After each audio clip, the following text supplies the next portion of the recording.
Hey everyone, welcome back. Let's just get started.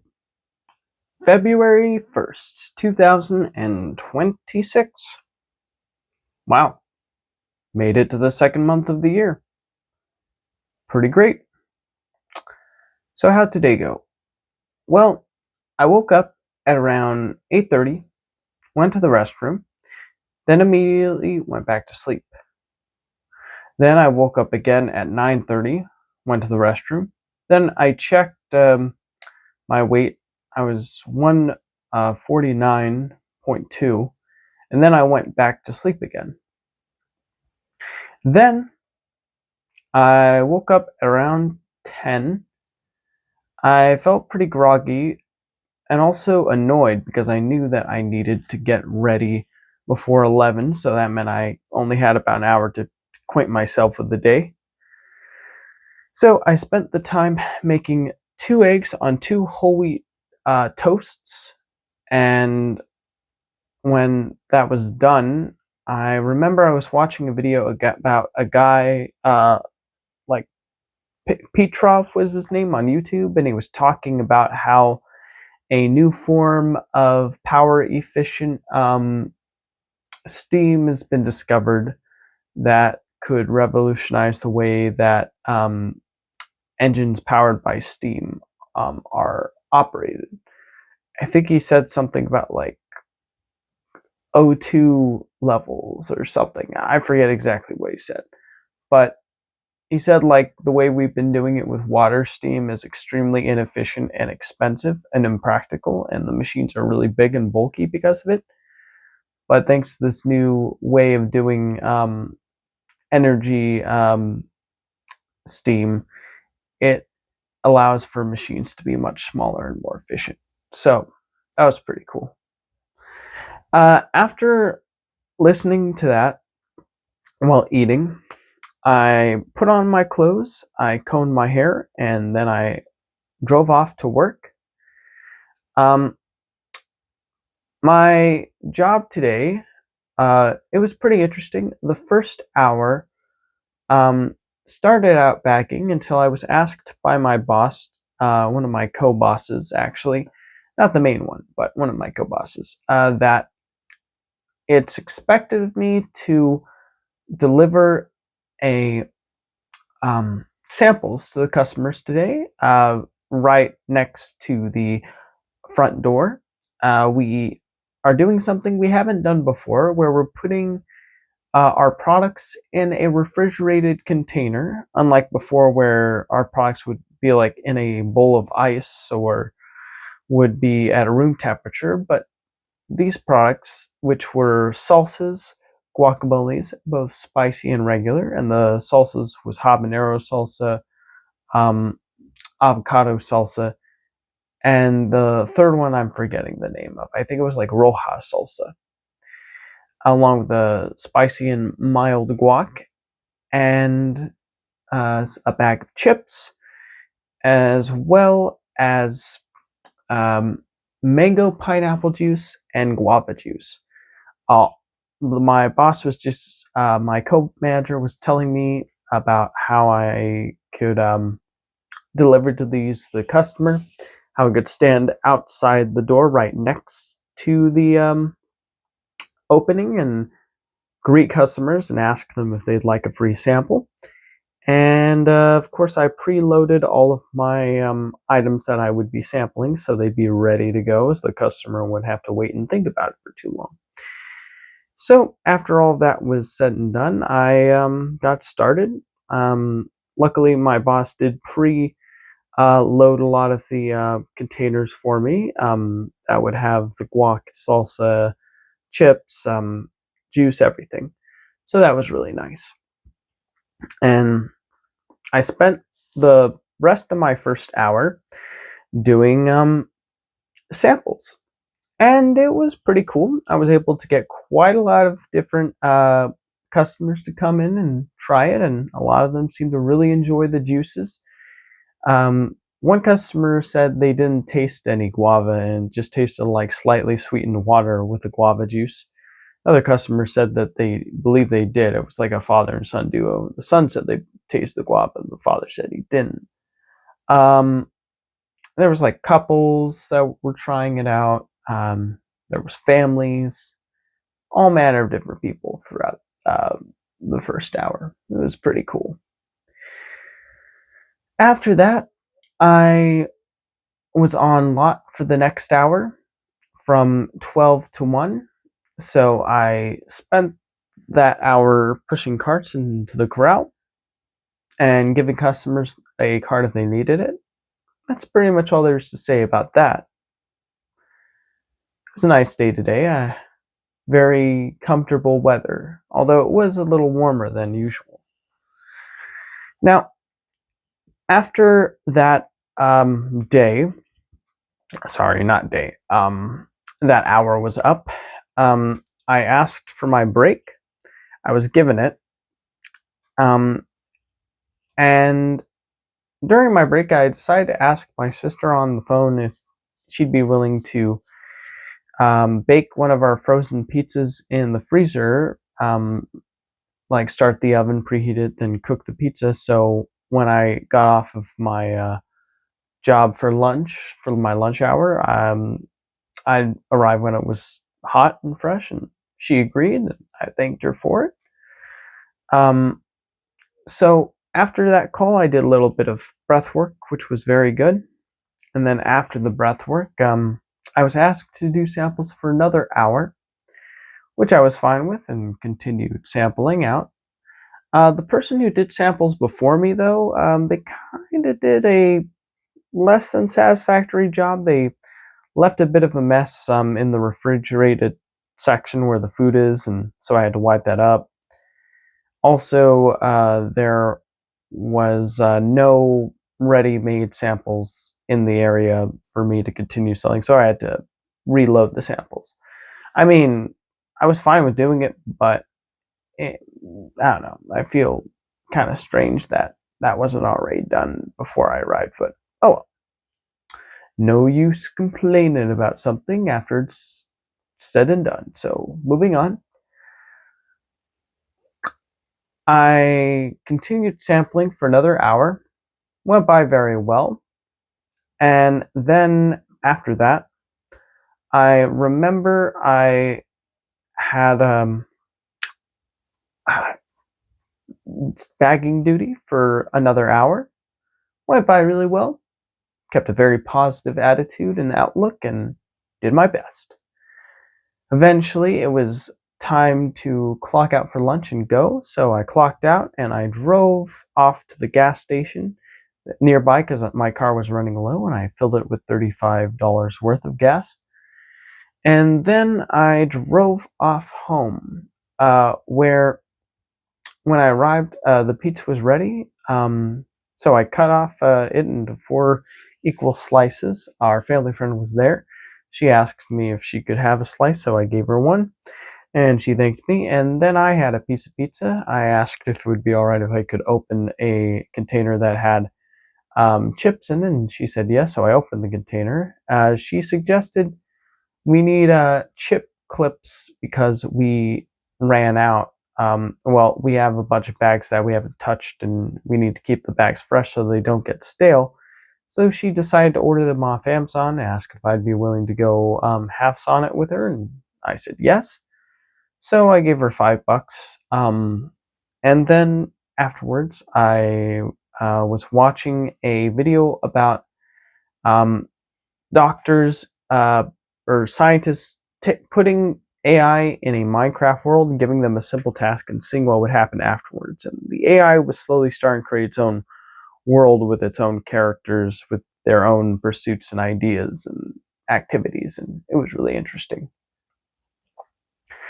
And then it recommended me a video of what an AI takeover would even look like, so I was watching that. It was pretty depressing. Basically, like, AI was given its own code to think in that no human could understand, and thus no human could properly create safe guardrails over. So the AI ultimately was so smart it could figure out a way to get out of its safety protocol and fulfill its own purposes that were misaligned with human purposes. and it ultimately led to the extinction of humans, which was pretty scary. Let's hope that doesn't happen in the near future, because if it does, that would be terrible.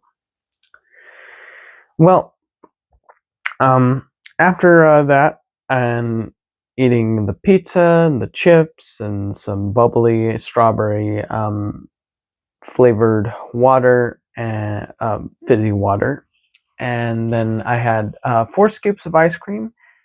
2 were mint chip and 2 were cookies and cream, and a cup of coffee. I then left for work. I said goodbye to my mom. Sorry, my mom wasn't there at the time. My sister and our family friend, and I left. And when I arrived and punched back in, I was asked to bag for the first hour, and then I was asked to do go backs for the second hour. I distinctly remember as I was doing the go backs how really groggy and slow and lethargic and low energy I felt. Like something about it, I think it's because my body was so used to me eating healthy with like my keto diet with the protein and the healthy fats and all that. And now I've been just eating nothing but a whole lot of like different sugar and stuff. Oh, and I almost forgot to mention I did eat a sugary snack in the form of like these strawberry belts covered in like a spicy sauce before leaving. So the fact that like I've been eating like pretty poorly for the past few days is like being reflected in how my body feels. Like I just felt like, oh my gosh, how am I getting through the day? This is insane. Like it was crazy.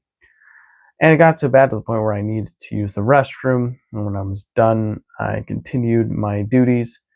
It's just starting to make me realize maybe I should just stop this whole sugar raid, but I'm kind of making it hard for myself, and I'll tell you why later. But after I was done with some go backs, I was asked to do bagging again for another hour, and then I was given half an hour of sweeps for the last hour, where it was really busy in the front, so I did a lot of bagging there, but I did punch in my sweep on time, and then because the main janitor only had half-hour lunch, so I only had to punch in for the first half hour, and they were back for the store sweep.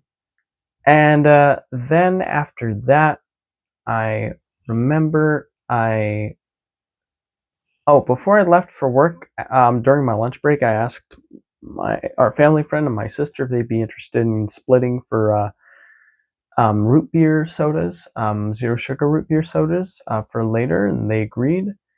And then, yeah, when I reached the end of my shift, with of course, a great attitude and a sense of humor for sure, I punched out.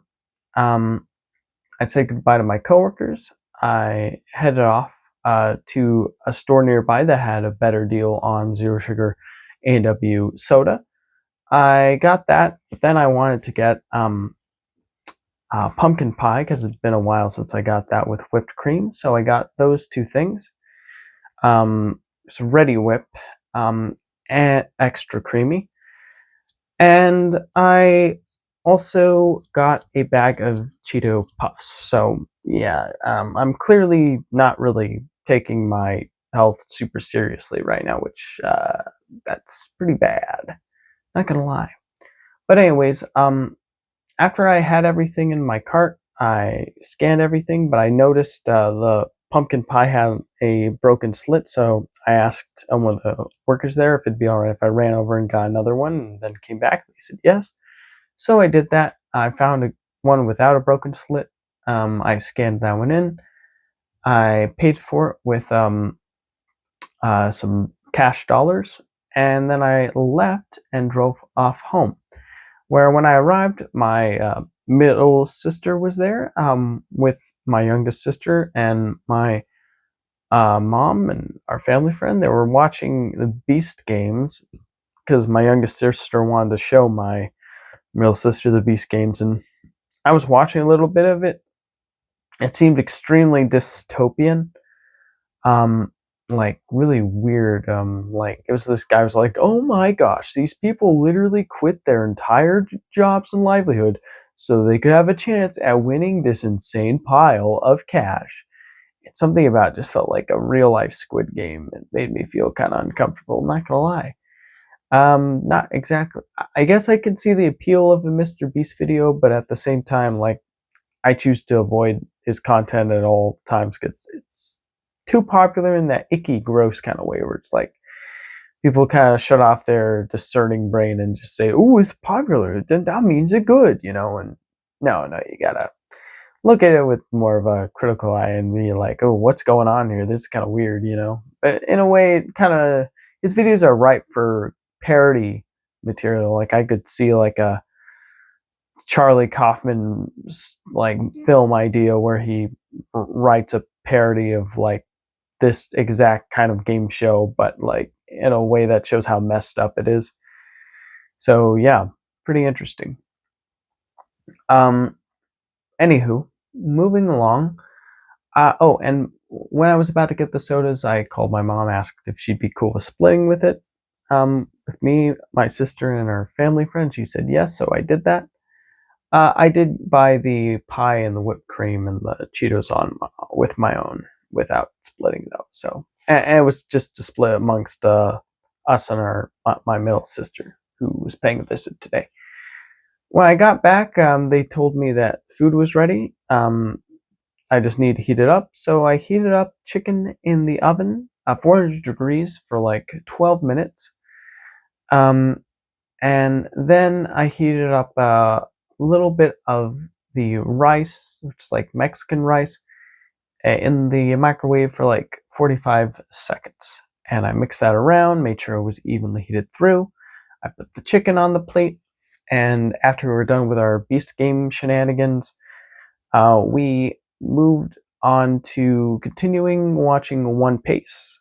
We watched the last episode where they were in the town taken over by the clown character, and it was basically an exploration of like his where that character came from and how he met like Luffy's idolized hero with the straw hat that he ultimately gave Luffy, and the like the clown character for whatever reason his name's not popping up in my head right now, but he like the reason he became like angry at Luffy's hero was for such like a silly reason because like he was told, "Oh, we got a devil fruit and it's going it's worth a whole lot of money."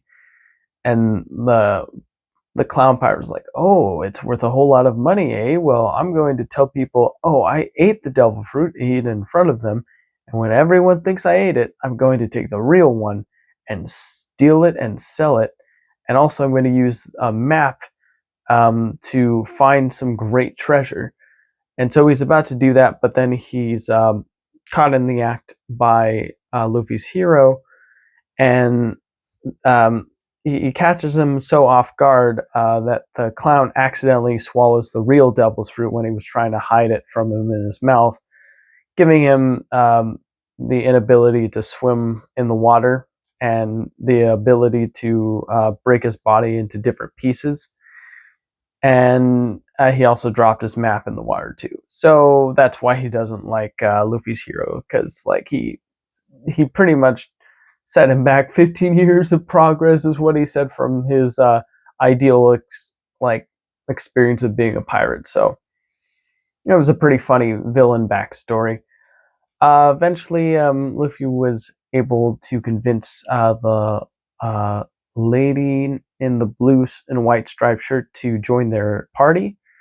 Um, and they are off on the seas together, where we go to the next episode where he meets this new character with like a really long nose and like these big lips, um, who is the town storyteller or liar, who likes to trick people into thinking there's like pirate invasions, and he has his crew of children who like believe him to be a great captain pirate. Um, and he tries to convince Luffy that he is like the boss of the town, and really he's just like playing pretend. And then he hosts them. He finds out that Luffy met his father, and the guy really admires his father and thinks of him as a great pirate. And then suddenly he decides to leave to go on this mansion on top of the hill in this town where Luffy and his friends hope to convince the people who live there to give them the funds necessary to buy a great big boat that they can use for their journey. But Usopp, I think was his name. He meets with a girl who is sick and being heavily protected by her butler. And but she gets a lot of joy out of Usopp's tall tales and thinks they're really funny and entertaining. But Luffy and his crew want to go over the gate that's blocking them from getting into the mansion, so they can ask the butler or whoever owns the property if they can have a boat. Butler thinks pirates are the scum of the earth, doesn't really like them, and doesn't like Aesop because he thinks he's like, the boy who cried wolf, he's wasting the girl's time, and ultimately he like angers Usopp so much that he punches him because of how much he's bad mouthing him and his father. And then Usopp decides to go into his solitude area where Luffy decides to pay visit to him. And then the three-sworded assassin guy with the three children crewmates of Usopp are like outside the mansion, and then they notice like this backwards walking hypnotist. He's a really strange character who ends up being so good at hypnotizing that he causes himself to fall asleep when the three children boy crew members want to see him prove he's a good hypnotist, and he's so good that he makes not only the children get knocked out, but him get knocked out as well. So that was pretty crazy. And then, for whatever reason, the hypnotist and the butler decide to conspire, of which Luffy and Usopp are ear hustling in on. And they find out that like there's like a conspiracy or a plan happening. So yeah, that was the episode. Overall, I think my favorite thing about that episode was definitely when Luffy was kind of disassociating from the whole situation where Aesop was being bad-mouthed and getting angry at the butler for disrespecting his father. So yeah, it was pretty funny. Yeah, definitely looking forward to seeing where this version of the story is going. I did watch the live-action Netflix version, so I kind of have an idea, but at the same time, it's cool to see the original version and like that as a good comparison of the version that they made for the live-action One Piece. So pretty cool. All right, well, after that, I remember that we said goodnight to my middle sister. She drove off after breaking a fortune cookie and reading that like love is the most powerful thing ever. And we sang a song to her before we left. And when she left, I wrote a check for my mom for rent and insurance. And then she went to bed, but then our cat Malcolm came in and greeted her, and I decided to pay her visit with Malcolm. I said goodnight to both of them. I love them both. I kissed them on the forehead, and I left. And then when I went to my room, I did a half hour of Brain Jam video editing and another half hour of line work while listening to an Area 52 podcast that sounds like complete bunk of a supposed 4chan whistleblower talking about non-human intelligence and stuff. It just sounded like stuff complete fiction. Like my conviction level for this newest Area 52 video at the time of posting this video is like really like it's zero basically. To the point where I'm like, should I even spend more time listening to this gobbledygook, or should I just split like a banana peel, you know? Like, because if my conviction level for a story is high, I'm going to stay and listen to the whole thing. But if my conviction level is low, I'm thinking, why am I wasting my time with this slop, you know? And then I decided to make this update video. So here it is. Tomorrow I work from 3 p.m. to 11 p.m. So yeah, it's going to be a good day tomorrow, and I'm going to make the most of it. Thank you for tuning in, and I'll see you in the next video. Bye, everybody. Take care. Bam. Bye.